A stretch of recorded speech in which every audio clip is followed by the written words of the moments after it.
Bismillahirrahmanirrahim. Halo semua, assalamualaikum warahmatullahi wabarakatuh. Ini pada video kali ini saya ingin membahas masalah kernet dan sopir kiri. Karena di video kapan hari itu ya aku yang membahas tentang masalah kernet. Itu ada yang bertanya, Mas apa bedanya sopir kiri sama kernet? Terus ada juga komentar itu yang gini ya, sekarang tidak ada kernet, sekarang adanya sopir kiri. Jadi aku ingin sedikit bercerita tentang masalah hal itu, sedikit menjelaskan ya.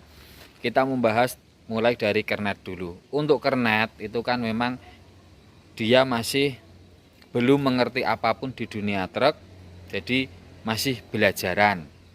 Biarpun bisa menyetir tapi tidak paham dengan truk. Karena untuk aku sendiri dulu juga jadi kernet, aku itu memang sudah pernah menyetir, bisa menyetir.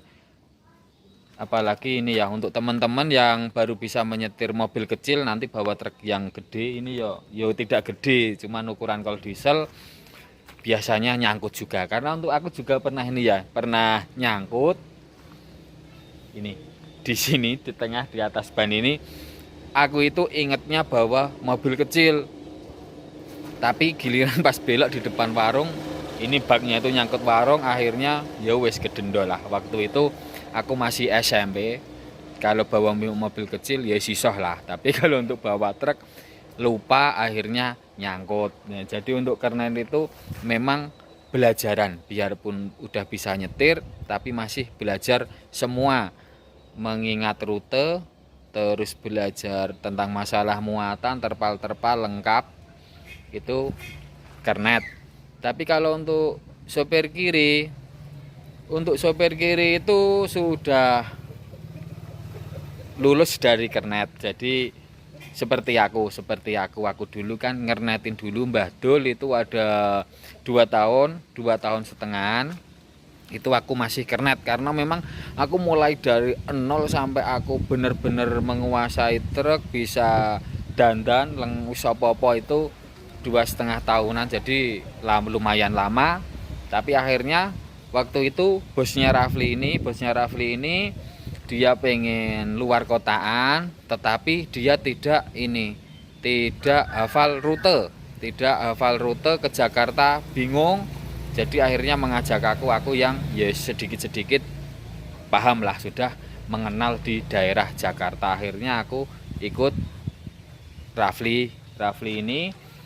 Tapi ini statusnya udah bukan kernet lagi, tapi aku sopir kiri. Jadi sopir kiri itu sudah menguasai jalan, sudah tahu muatan, diajak kemanapun wis paham, ora bingungan. Tidak seperti kernet yang masih belajaran, itu namanya sopir kiri. Cuman sopir kiri itu manut karo supire tengen. Jadi sopir kiri itu tidak mempunyai tanggung jawab penuh ke armada. Sopir kiri cuma ngikut apa kata sopirnya itu loh. Jadi sopir kiri, enaknya sopir kiri itu kita kerja ya tinggal kerja, muat, tapi urusan truk, urusan setoran, mau apapun itu tidak mau tahu, yang penting untuk duit. Nah itu sopir kiri itu lebih enak lah daripada sopir kanan. Terus untuk sopir kanan itu ya podo, pengalamannya sama seperti sopir kiri, cuman dia tanggung jawabnya lebih besar karena dia itu udah mempunyai pegangan sendiri seperti aku. Untuk aku kan udah punya batangan Black Sweet ini, aku jadi namanya ini wes sopir tengen, wes sopir batangan, ceritanya seperti itu.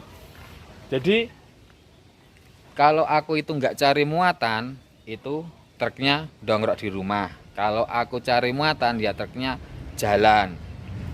Jadi memang tanggung jawab penuh itu ada di sopir kanan, sopir yang mempunyai batangan. Jadi untuk di daerahku kebanyakan rata-rata lah di Jawa Tengah, Jawa Timur, Jakarta, itu sopir kanan yang sudah punya pegangan sendiri, sudah punya pegangan wajib, itu namanya batangan. Armada ini udah batangannya sendiri. Jadi untuk teman-teman yang memang sering nonton videoku, sering ngikutin channel saya, itu pasti paham bagaimana saya mulai bongkar roda, kesusahan di jalan, terus cari muatan sepi. Nah ini untuk sopir kanan susahnya waktu kondisi sepi. Jadi kita itu ada sedikit beban dengan pemilik armadanya.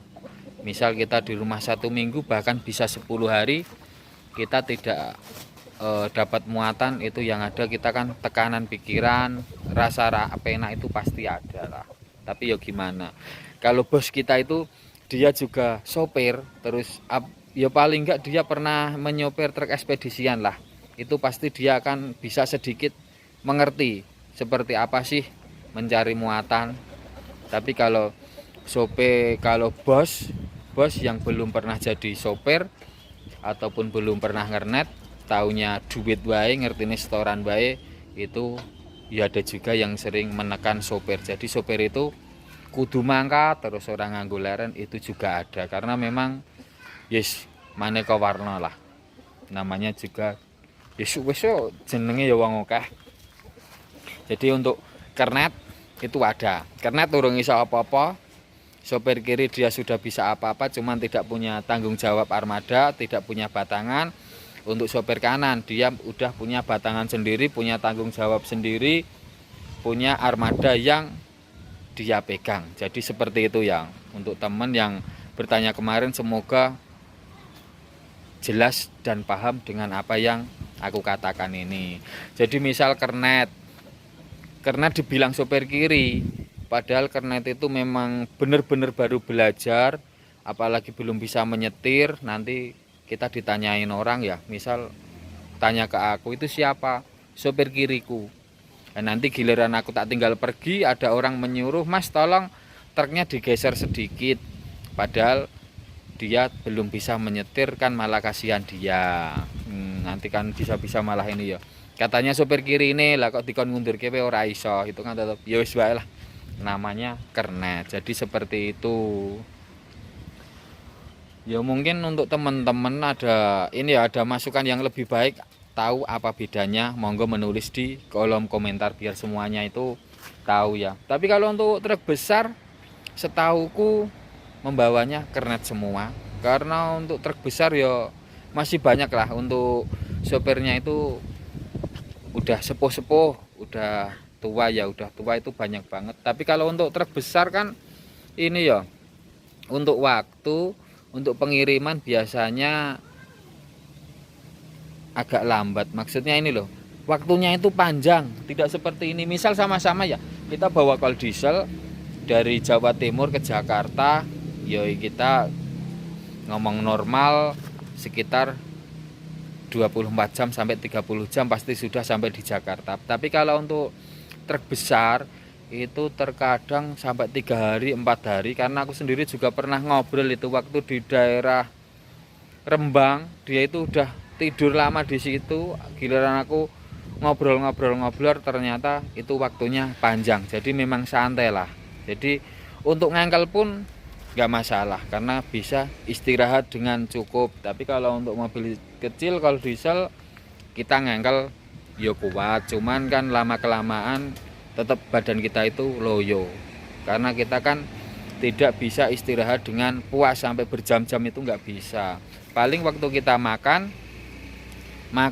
diam sebentar, ngerokok, itu habis itu kan lanjut lagi. Tidak bisa tidur sampai 1 jam 2 jam 3 jam, itu nggak bisa, terkecuali kalau muatan batu ya. Kalau untuk muatan batu seperti aku dari Jogja ke Bali, itu aku istirahat sekitar 1 jam sampai 2 jam, itu nggak masalah karena memang waktunya itu panjang. Tak sengko ya tetap orang nyandak, karena memang waktunya